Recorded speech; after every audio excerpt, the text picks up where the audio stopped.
Yo, this your boy Sean with another video, and this right here will be my Smackdown review for March 1st, 2013, which was last night. Smackdown. This review right here will be a little different from last week's review,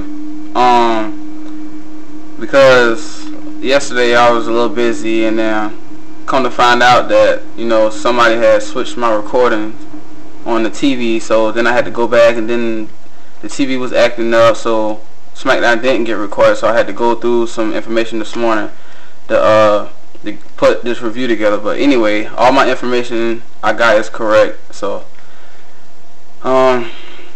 next time it'll be better. But let's just get into it. To start off, we had Alberto. We had the World Heavyweight Champion Alberto. Alberto takes on Damien Sandow. And during this match, both superstars started off with momentum. It was just basically back and forth. Damien, he was kind of impressive in this match. I mean, he didn't let Alberto just take him out too soon. I mean, he kept fighting back. He kept showing his momentum. He got a couple covers on Alberto, but then again, at the end, Alberto had the upper hand, and he got the win with using the cross arm breaker on Damien Sandow, which he tapped out.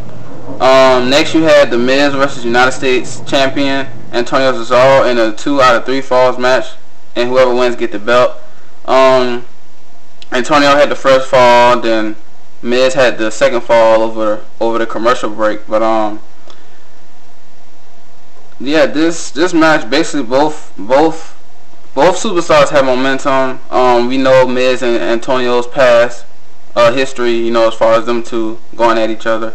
But I think Miz, seeing this match, I think Miz could have won. I think he had an actual chance of winning this match.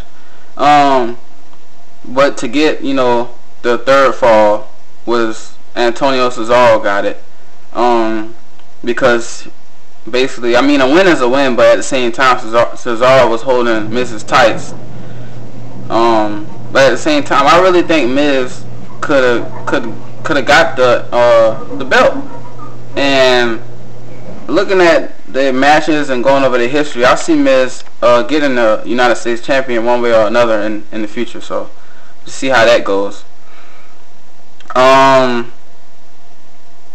And I think they'll have a match at Extreme Rules. That's what I'm thinking.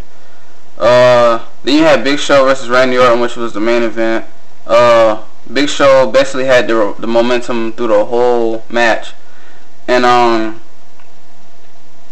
Big Show, jumps off the ropes and try, to squash Randy Orton, but that didn't work. And then Randy had momentum, and while he was building up his momentum, guess who comes out? The Shield. So they just ruined that whole match, and then they came down, and then Sheamus ran out, to be by Randy's side. And yeah, that turned out pretty good. And then Big Show got up. When the funny part I like, Roman Reigns bumped into Big Show, and he just knocked him out. I love that. And then yeah, Big Show tried to, I guess, continue the match with Randy Orton and choke slam Randy Orton. Then Big Show got brogue kicked by Sheamus, and then Sheamus was left standing tall in the ring. And then Sheamus and Randy Orton shake hands. So I think Sheamus and Randy Orton will be a pretty good tag team. Well, not to be like tag team champions or nothing like that, but like working together. But yeah, that's basically how that main event match went. And I don't think I said this at the beginning of my video, but this stuff is really not in order, but all my information is correct. Then you had good old JR doing SmackDown. You had him make his return back on SmackDown, and then he was trying to convince Jack Swagger, I guess, trying to talk to him, trying to say that Zeb Coulter has brainwashed him, which kind of makes sense, because that's what it seems like. It seems like Jack Swagger has changed from the old Jack Swagger. Now he's with Zeb Coulter, and I think Zeb Coulter has brainwashed him, because he definitely has changed. Then you had the primetime players versus Team Hell No. And about this match, this basically was a rematch from last Friday. And during this match, what I'm talking about. Team Hell No decided to do a switch around. So Kane had the mask on this time, and Daniel Bryan had his hand tied behind his back. And during this match, when Kane was tagged in, he had the referee in one hand and then had Daniel in the other. And then he was confused because he didn't know whether or not who he had. He didn't know if he had his opponents or, you know, his tag team partner. He didn't know. So that just went bad, and then primetime players ended up picking up the win. So that was crazy. Chris Jericho joined his first social media Smackdown via Skype from Australia, where his band Fozzy is touring. Fandango made his debut, but for some reason he didn't want to wrestle, and he didn't want to compete in his first match. So I don't really know what that was all about. Maybe he wanted to make his debut like the Shield did, or make his debut in his own way instead of just coming out and competing. So I guess we'll see in the future what his decision is and where he's at, and what was the reason he didn't want to, you know, compete. But that'll be another story later on.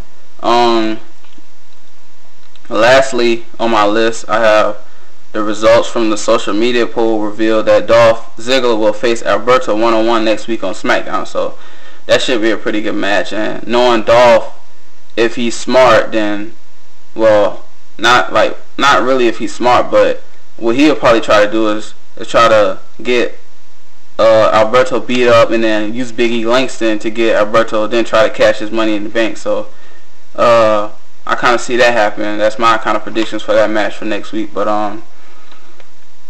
yeah, I kind of see Dolph doing something like that. But yeah, that'll wrap it up for this week's review. Yeah, so make sure you subscribe, comment below, send us questions, topics, tutorials, anything like that. Just basically anything. And yeah, this is Sean with another video, and peace.